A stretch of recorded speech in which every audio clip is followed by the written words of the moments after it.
When students are asked to solve triangles that are not classified as right triangles, they often start to panic. However, the law of sines and cosines are used in these exact situations. Today we'll be focused on the law of cosines. Contrary to popular belief, the law of cosines has no resemblance to the law of sines. The law of cosines actually resembles the Pythagorean theorem. In fact, it is sometimes called the generalized Pythagorean theorem.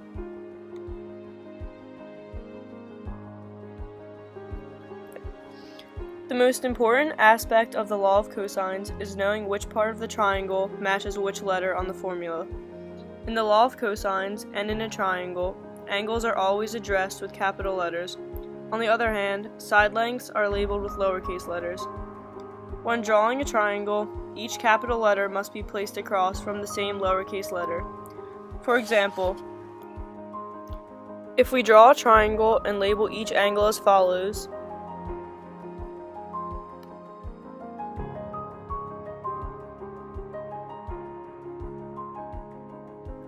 then the side length labels need to be placed in the following positions.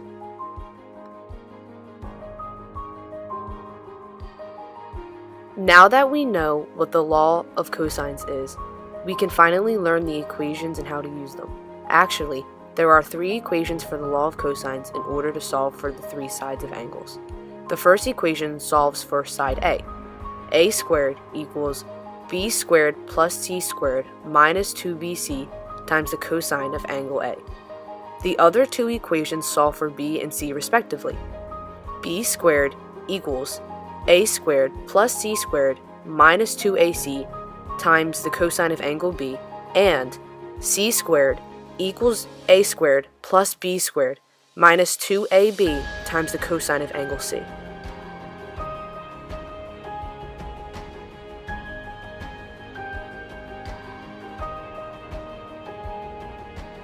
Previously we mentioned that the law of cosines resembled the Pythagorean theorem. Here, we will explain how it is actually derived. Triangles can be set in the coordinate plane so that the angle that appears in the formula is at the origin with one side along the positive x-axis.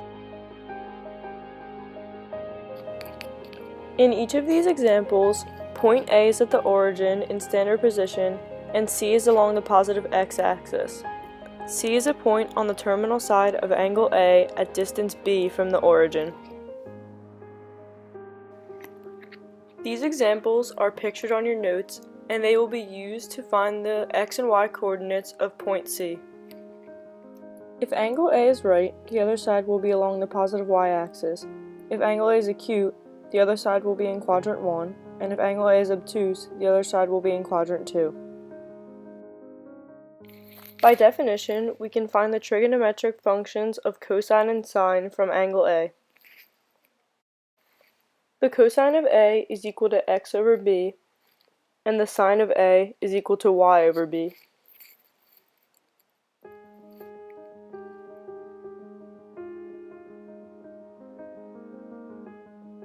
Therefore, we can multiply b by the cosine of A to get x, and b by the sine of A to get y.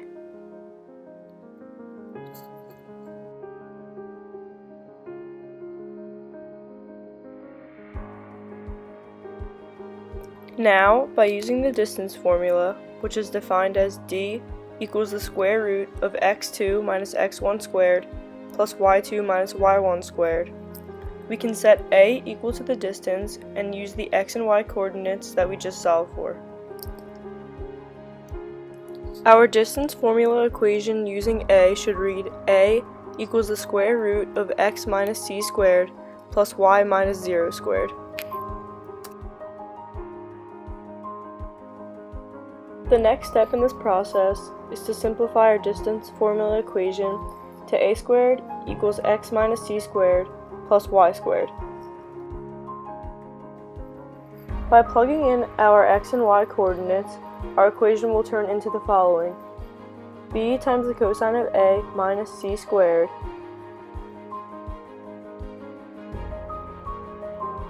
plus b times the sine of a squared.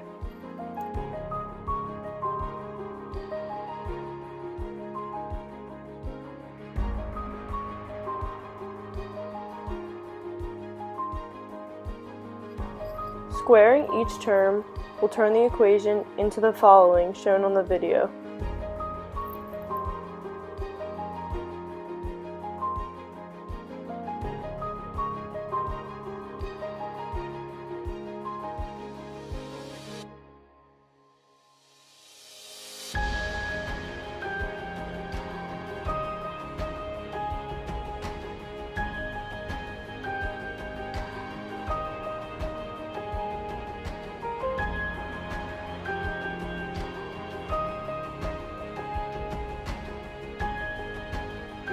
We can factor out a b squared and add the remaining terms to the end of the equation.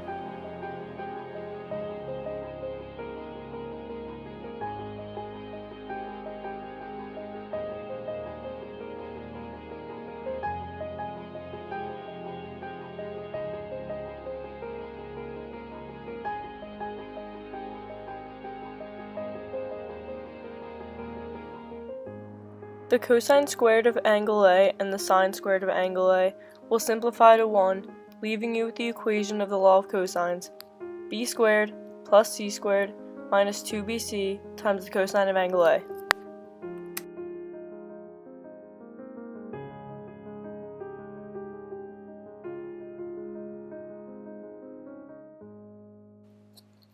In this example, we are asked to solve triangle ABC for side B if side A equals 16, side C equals 25, and the angle B equals 97 degrees. To begin, we will use the law of cosines equation in regards to B. B squared equals A squared plus C squared minus 2AC times the cosine of angle B. Now we can plug in the given information into the law of cosines to get the following equation shown on the video.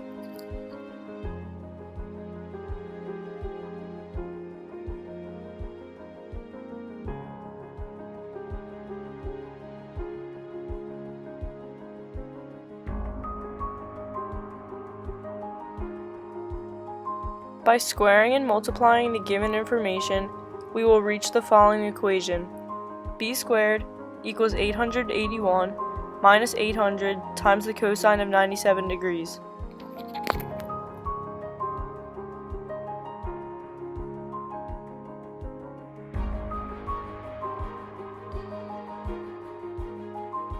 We will simplify this to get b squared equals 978.4955. Then, we will take the square root of that number to get b.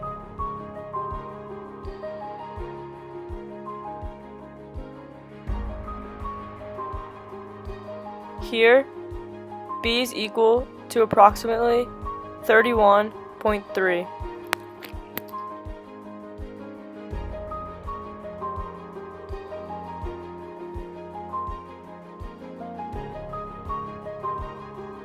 When a student is asked to solve a triangle, they must find all of the angles and side lengths in that triangle.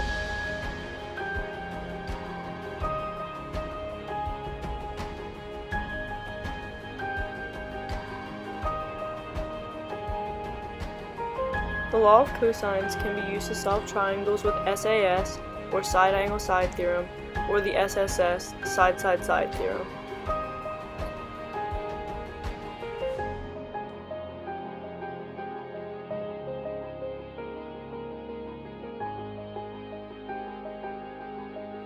Here is an example using the side-angle-side theorem. In your notes, you should find an example labeled side-angle-side. It should have the following triangle drawn.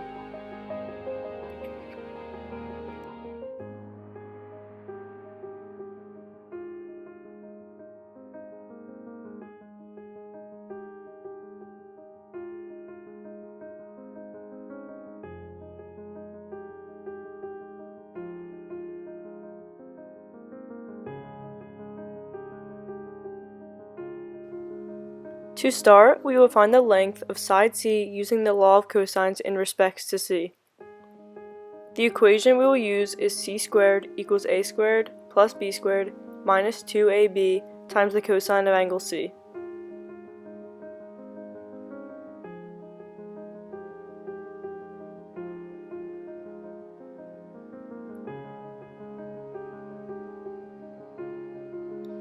Next, we will plug in the given side lengths and angle into the equation. C squared equals 11 squared plus 5 squared minus 2 times 11 times 5 times the cosine of 20 degrees.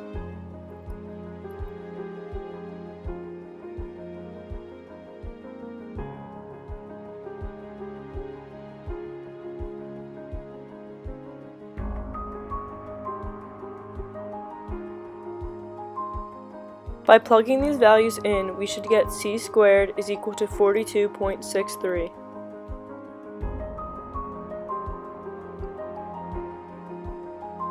Next, we could take the square root of this value to get c, which is equal to 6.53.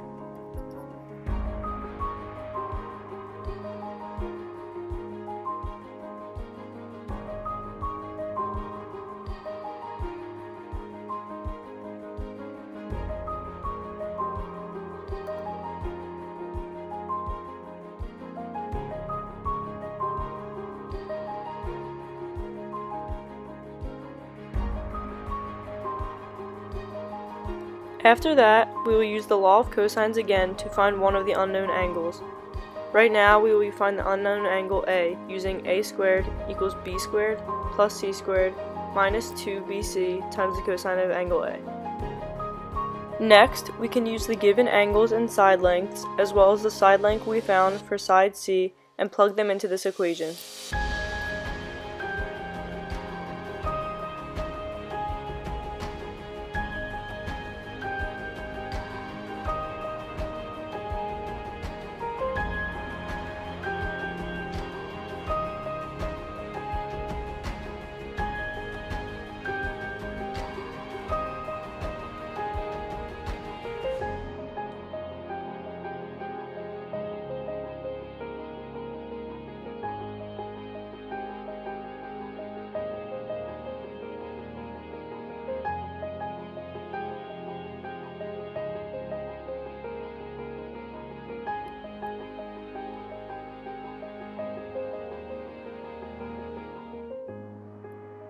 Now, we can subtract 11 squared from both sides and add 2 times 5 times 6.53 times the cosine of A to both sides in order to get the cosine of A on one side of the equation.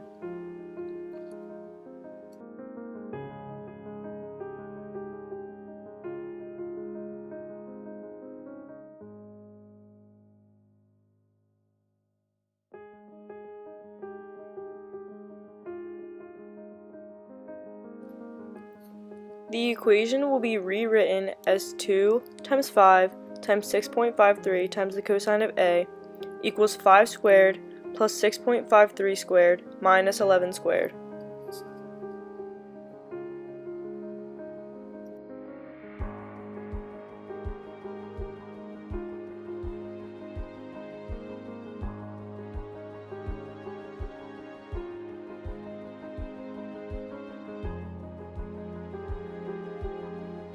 In order to get the cosine of A alone on the left side of the equation, divide the entire equation by 2 times 5 times 6.53.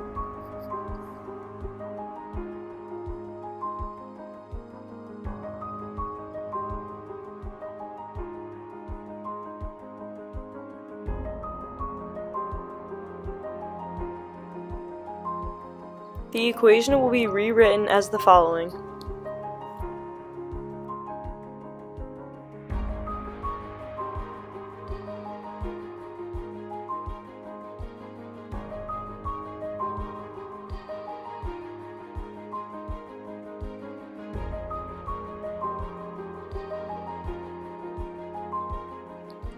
Now we can use the inverse cosine to plug in the previous ratio.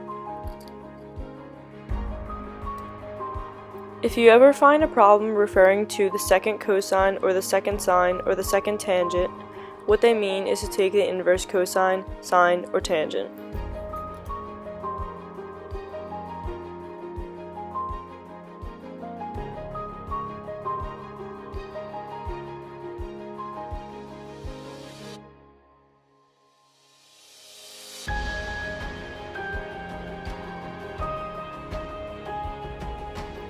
Simplifying this expression gives us 144.8 degrees for angle A.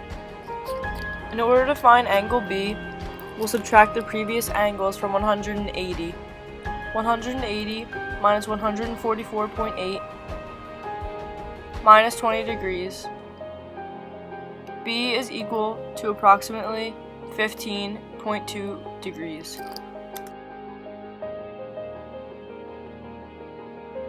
Moving on, we will now do an example using the SSS theorem, or the side-side-side theorem. For this example, we are given the following information about the side lengths. A equals 9, B equals 7, and C equals 5. We will start by using the law of cosines in order to find angle A. A squared equals B squared plus C squared minus 2BC times the cosine of angle A. We will plug in each side length, leaving the cosine of A to be solved for.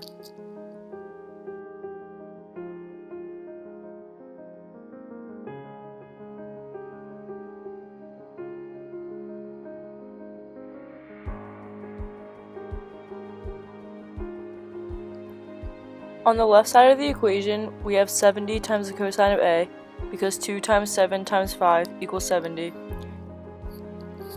On the right side, subtracting 7 squared plus 5 squared from 9 squared will give us negative 7.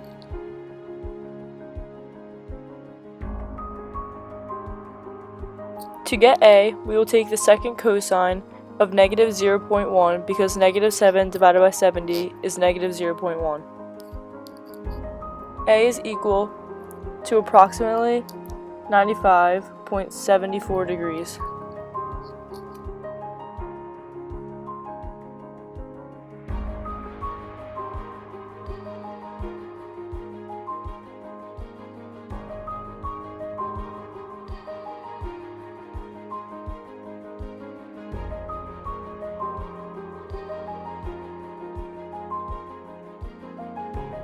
Next, we will repeat the exact same process, but this time looking at the equation in respects to B.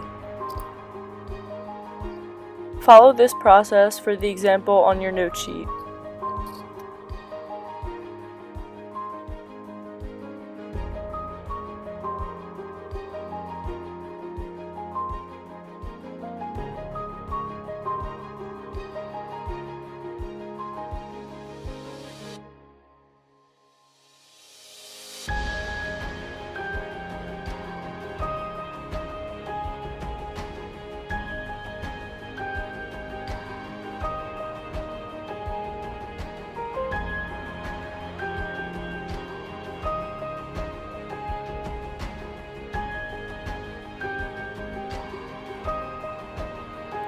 When this process is finished, B is equal to approximately 50.7 degrees.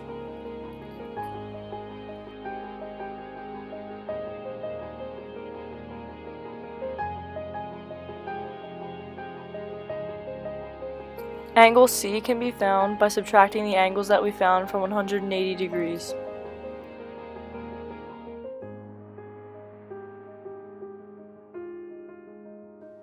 Angle C is equal to approximately 33.56 degrees.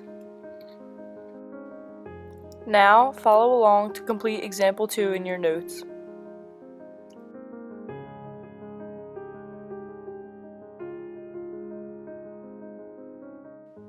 First, start with the law of cosines equation in order to find side length B.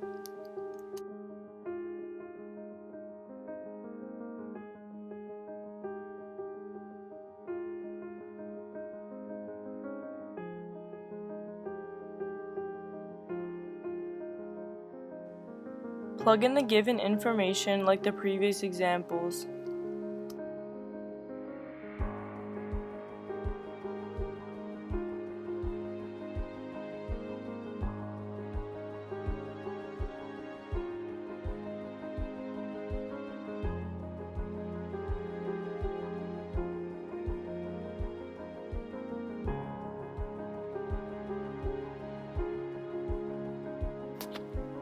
After simplifying these terms, we should get b squared equals 1153.4.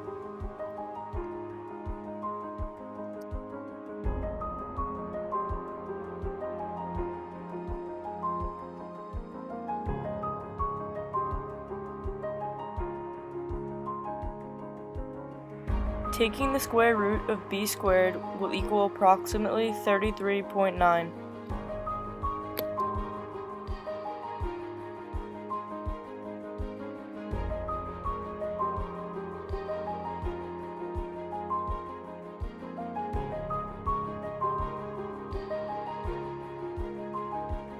Next, we will use the A law of cosines equation to find the angle measure of angle A.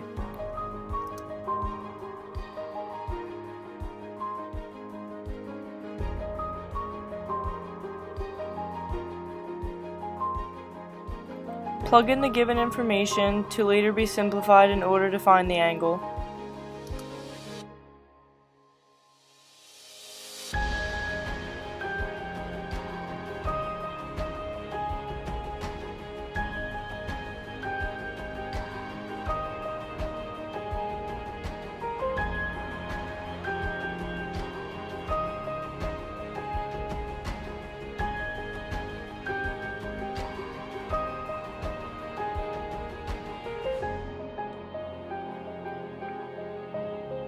$17 squared is equal to 289.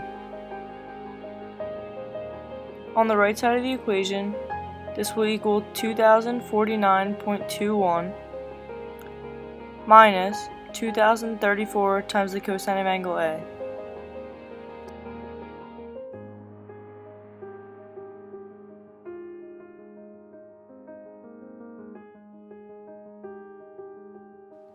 By subtracting the 2049.21 from the 289, we will get negative 1760.21 on the left side of the equation.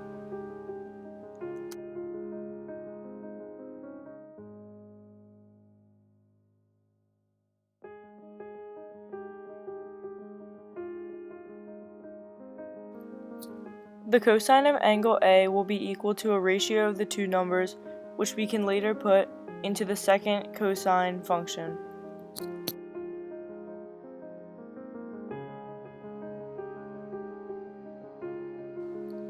A is now equal to the second cosine of negative 1760.21 divided by negative 2034.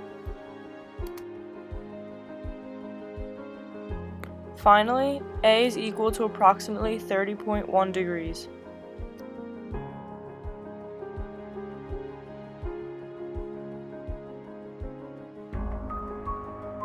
Like we've done before, to get angle C, we will subtract the previous found angles from 180 degrees, which is the sum of degrees in the triangle.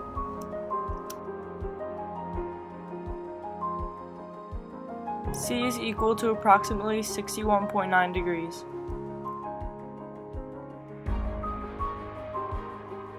For example 3 in your note sheet, follow along with this visual explanation using what we learned regarding SAS and SSS